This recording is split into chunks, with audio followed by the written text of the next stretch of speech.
After all the dramas of running up on a reef on Sumbawa, we went from 40 metres to 3 metres to 1 metre in about 10 seconds. Yeah, it was just, The navionics was 500 plus metres out. And instead of being online to go in the channel... And at 5 knots, we drove our Dreamtime up onto the reef.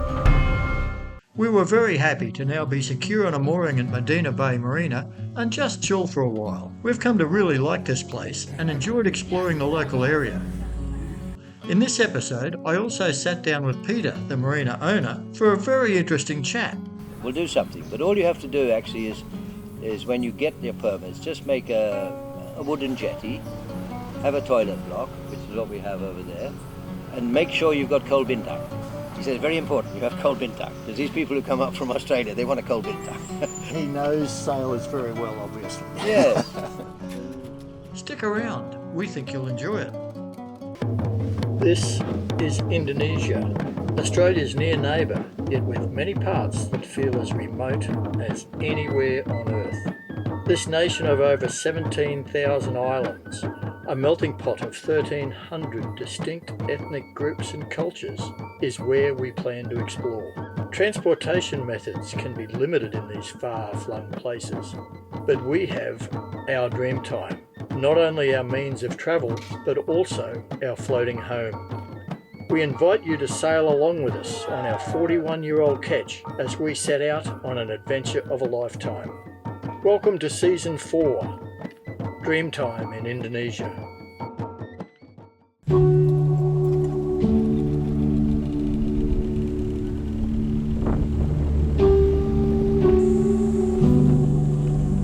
Today we're just heading on into the village. We've got a couple of things to pick up, some fruit and veg, but we also want to catch the locals, have a chat to them and do some photography and some videoing for you guys so that you can see what we're seeing. Coconut pruning time at Medana Bay Marina. No ropes, no ladder, no anything. Straight up the coconuts.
We also took the opportunity to order a bow cover for our Dreamtime from a local beanbag company of all places, but they arrived a week later with what turned out to be a great product at a very, very affordable price. Bagus! which is good in Indonesian. We have our new bean bags for up front, and we have our new bow cover, which is going to keep the sun off us, but more so the rain as well, which will be absolutely brilliant. So we'll be able to leave the hatches open and the portholes. And thanks to our workers here, yay, who came on a Sunday. I wouldn't hear that in Australia either, coming in on a Sunday to do work. Medana Bay Marina is one of a very, very small handful of yachting facilities in all of Indonesia, but it's the only one with haul-out and hardstand facilities. Peter, can you tell me how the marina came about? How it came about. Well, Acha, my wife, yeah, I met her in Jakarta, and she was a diver, and she'd done diving in Lombok and also across in Bali before. And we moved to Lombok in 1990. I'm a mining engineer. I've been working up in Thailand. She'd been with me, but that job came to an end. To cut a long story short, we had bought some land down south, near Sekotong, near Belongas Bay, and we thought to our minds, this could be nice for a marina. I don't know why we particularly chose a marina, but it was very clear to us, having been in Jakarta, sailing out to the Thousand Islands from the marinas there, that this place lacked any such facilities. So we had it in our mind, and we bought this land down there. Well, 20 years more pass, and there's still no road down south. There's still no telephone connection. There's no water. We're talking about 3 miles at least to take in services. Very expensive. And what was it? New Year 2005, I think. I was up here playing golf with a friend. He said, "Do you mind coming down with me? I've got a little boat under repair." And I came into this place. I'd never known about it. Driven past many times. And he came in here, and there's his little boat. And this was a sort of fiberglass repair shop. And that was the beginning of, in those days, the slipway. And his little, 8-meter boat, something like that, fiberglass, being repaired. So, oh, wow. And then he says, "The land is for sale." "Really?" And he gave me a price. Archer and I looked at it and said, "Oh, that could be very interesting." I'm not sure it was entirely clear that we saw demand in those days. Not at that time. But we researched it. And I tell you what did happen. My wife, through some other connection, knew an admiral of the Navy, a retired admiral of the Navy, but a very personable character. And she just mentioned it in passing. And he said, "Do it. Do it. There is a demand. You don't know it, but there is a demand. There's this Sail Indonesia and stuff that comes through every year, and they've got nowhere. They duck in here and they duck in there, But he said, "We'll do something. But all you have to do actually is when you get your permits, just make a wooden jetty, have a toilet block, which is what we have over there, and make sure you've got cold bintang." He said, "It's very important you have cold bintang, because these people who come up from Australia, they want a cold bintang." He knows sailors very well, obviously. Yes. And so we came up here with a friend with a motorboat and with a depth sounder and stuff, and we said, yeah, that seems suitable. And I even went around with a bamboo pole, checking the edges, and we said, yeah, that's big enough and wide enough. And then she started the long, arduous problem of getting a permit. The bay itself lends itself very well to being the anchorage with the reefs both sides. It's well protected from most directions. Yep, and the village itself is called Dusun Teluk Dalam, which in Indonesian means deep bay village. So it's sort of signposted, isn't it? Because people would ask us, "Oh, you got to do dredging?" I said, "No, it's naturally deep." Yep. And as you said, protected on both sides, particularly the northwest with that long coral reef. So in many ways it was ideal. The common vision of a marina is, as you say, docks and fingers and all the boats just pull in and tie up. Yep. You've gone to take advantage of this deep water protected bay you've got. Yep. With about 20 moorings, are there? Yes, 20 moorings. But you've still got a couple of docks, service docks. How many boats can tie up? Well, we started back in 2012 with a better system. Better in some ways. It was a U shape, and we could dock 4 and 4, and then across here we could fit in another 4. At one stage we could fit 12. 2012. By 2014 it is getting very rusty. By 2015 I literally had to destroy it. It was a bad move. We'd had it made locally, and the steel was not protected, and it was unbalanced so that it twisted and turned, and I realized you've got to have independent docks. And we changed, instead of it being tied to the shore with this large concrete we paid for, I had to go for sea anchors. And so we're minimalist. I've had quotations for a proper system, and we're talking a few $1 million. Yeah. I haven't got a few $1 million. Return on investment in Lombok wouldn't be there. Wouldn't be there. Yeah. The moorings, you put them down. I take it they're inspected and serviced, and they seem very heavy. Well, they're 2-ton blocks, and most of them now begin with a chain, heavy chain down the bottom to give it that shock absorber feel, and then the 32mm nylon rope. Nylon because it's springy, but we keep that for underwater. Nylon doesn't survive in the sunshine, it seems, so that the painters coming up to the boat, they're the polyethylene ones. And the 2-ton blocks, they soon disappear. They bury themselves. They bury themselves. We go hunting for them because every 6 months we go diving on them, and we've removed now, used to be the movable swivel was down the bottom, where we changed it, so it's a fixed rope or chain from the bottom, and the swivel is up on the top. Yep. Whereas particularly where we put those new yellow drums, so easy to service. But my divers still go out. But doing the boatman and his buddy goes about once every 6 months. We came through here in 2011 with the Sail to Indonesia rally. Right. Did we have the docks? We didn't have the docks. You had one little jetty. Yes, the at wooden that point. jetty. And that one was over there then. Yeah, and I think there was probably 3 or 4 moorings. So when we came back this year, in 2023, of course, we've seen the expansion. Yes. But the big change for us was seeing the actual haul-out facility and hardstand. For most cruising yachts people, we can find somewhere to anchor, we can find somewhere to moor. Yes. But finding somewhere to haul out your boat if you've got a problem, in a country like Indonesia, and from here, where is the next closest place that you could haul out a yacht? Going east, Darwin. Going west, there's a travel lift in Singapore, but most people like to carry on into Malaysia. Yeah. Up to James Coo's place at Pangkor Marine, and they have a trailer, under trailer too. Yeah. But you could, if you really wanted to, go to Jakarta, where there's a 200-ton facility, but it's industrial. And it's concrete. Charges, it charges an arm and leg. Yes. You're expected, they're all done in a day or two, Yes. and get off. It's fishing boats, it's commercial boats, bang, bang, bang, noisy. So we made that decision, and we ordered the thing in 2017, but it was part payments as they progressed, and we actually imported it in 2018. Then we had a little interruption with a large earthquake, which not only damaged around here, but broke my slipway and dropped the beach at that end. The coast went down 60 centis. So we had to rejig the slipway, and you come over a hump now and come down again. But the machine was there. Yeah. And so our first 2 haul-outs were done in December 2018. And it's grown since. So as the message gets around, people know. So over that subsequent 5 years, would you have an estimate of how many boats you've pulled out of the water? Yeah, so it's actually 4, 19, I think, it's 200. 200 boats? Yeah. So with a lot recently. Average of 1 a week? Well, that's true.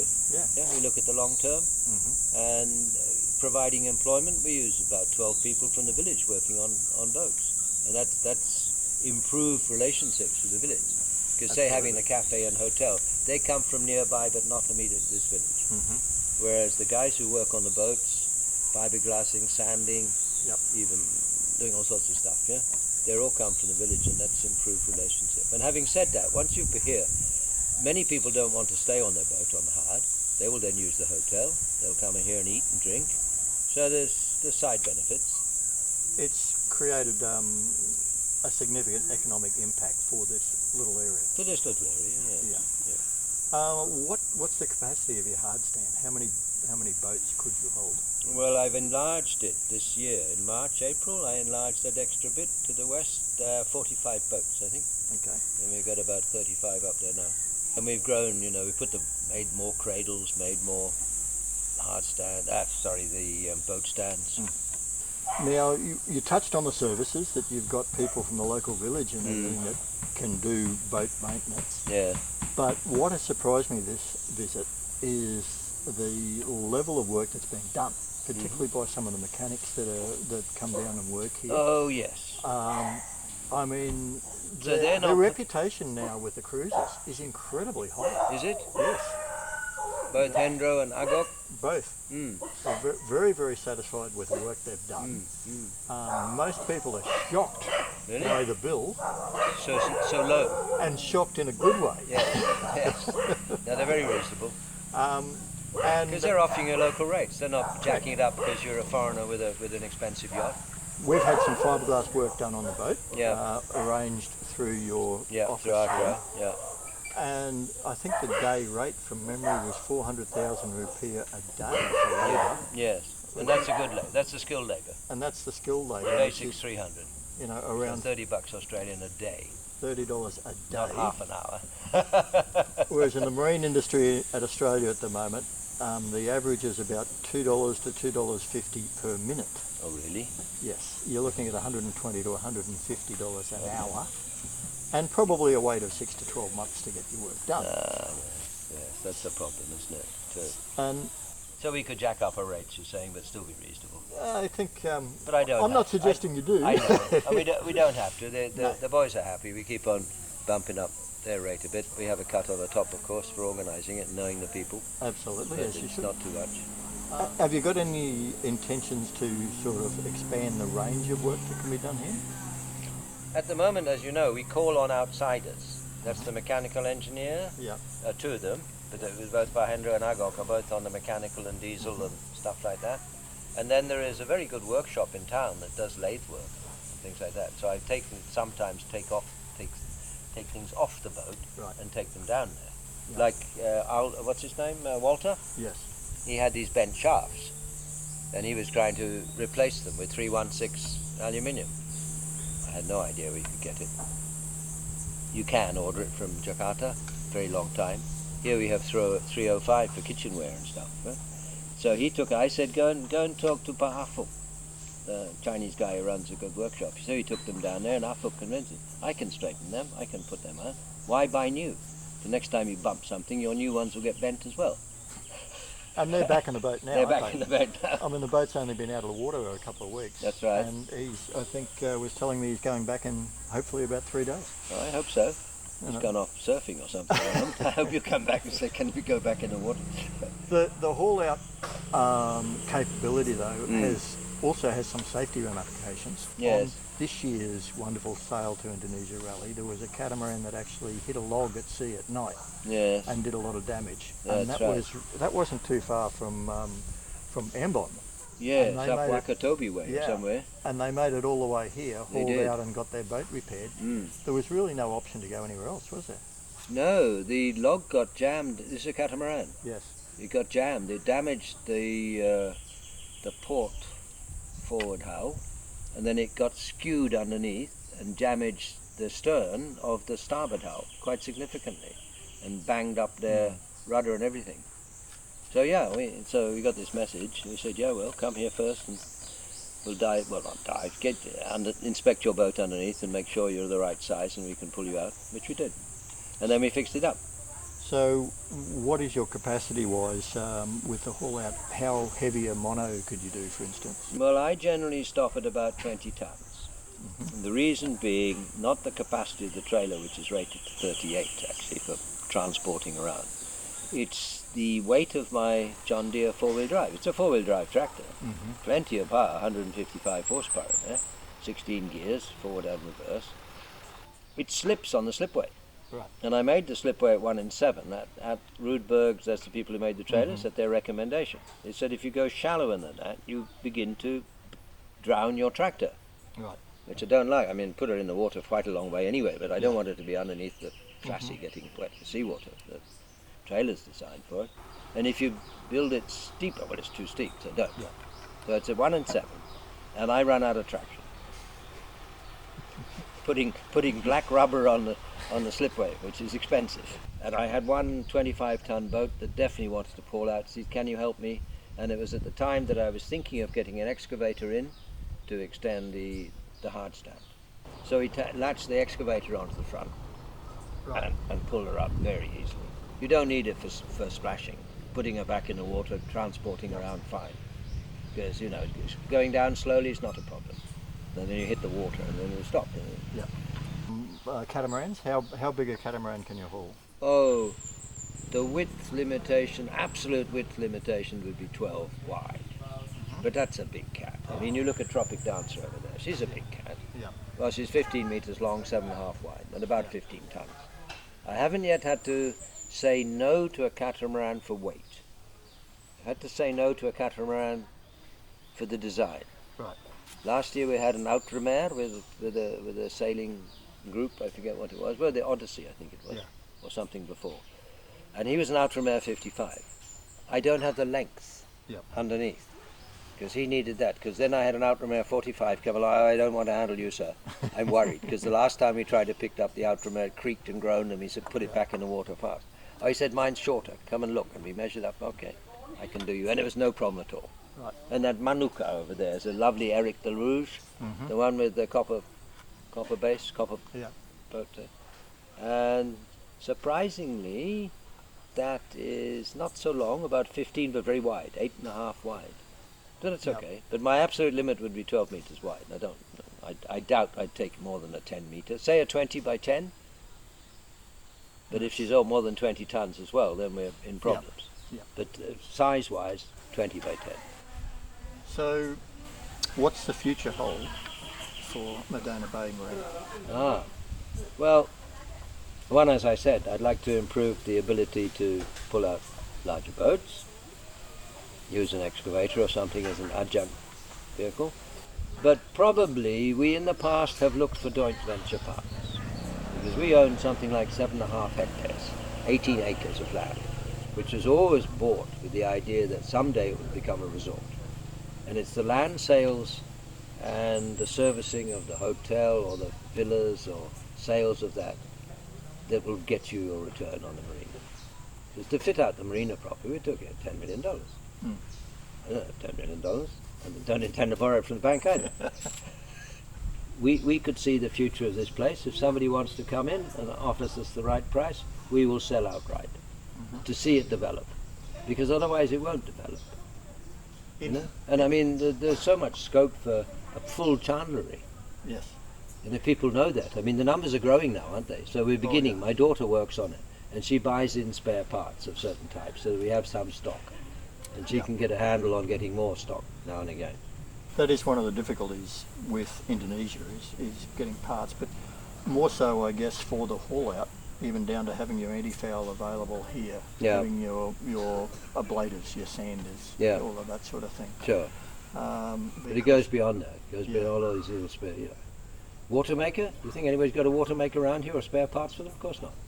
It's going to be imported. Only what we carry on board. All right. Yes, well. Yes. If you've got long planning, but lots of people, there's quite a lot of sailors coming up nowadays with yachts. It's about their first trip. Exactly. They haven't learned that you've got to learn to be a mechanic, an electrician, and a navigator, and all the rest, sailmaker. And always a plumber. Oh, and always a plumber. Always a plumber, yes. In the meantime, though, what you've done is create a haven for cruisers. Many I've seen. I've been here for about a month this time. Have you? Yeah. You've met quite a few people from different countries, haven't you? A number of people from all over the world. Most of who were here planning to spend 2 or 3 days. And have been here for weeks. Yeah, it's very gratifying when they do that, and they realise it's such a comfortable place. And an excellent base to explore Lombok from. Yes, that's true. Because they feel safe leaving their boat on the harbour, Feel safe? In their mooring, Yeah, you'll feel safe that the boat is... I wouldn't leave it at anchor and go off on full day or 2 day trips. No. Whereas on your secure moorings with some oversight, yes, and your staff are very good. No, if the weather picks up, my boatman's out there checking. That's why we always need to know if it's an empty boat. It's an unattended boat. Yes. Yeah. But there are so many, wonderful places to visit around Lombok here. It's almost an unofficial tour operation you run from the office as well. In some ways. And we are in the tourist development area. That's when we realised we're right on the edge of it, but this was an assigned tourist development area, including the Gillies, and then going down the coast towards Singigi. So it fitted when we needed licenses to apply to build a hotel and stuff. Yep. Because the hotel is built in association with the sea lease. Right. Officially, it's a special terminal. It's a tursus. A special terminal for maritime tourism. And that is the title. And it's achieving its goal. It seems to be, yes. Yes. Well, Peter, thanks for the chat. Yeah. We've really enjoyed our stay here at Medana Bay. Yeah. Without doubt, we will be back.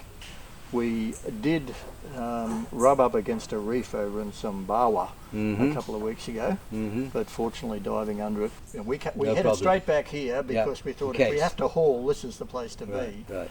But fortunately, no real damage at all. And which way are you headed, Rob? Where to next for our Dreamtime after Medana Bay? With so many options to explore in Indonesia, that's a big question, and we're not sure what the answer is yet. Hey, thanks for watching all the way through the episode. It tells YouTube that the video held your interest and they should recommend it to more people. If you haven't already subscribed, that's also a very helpful thing for us.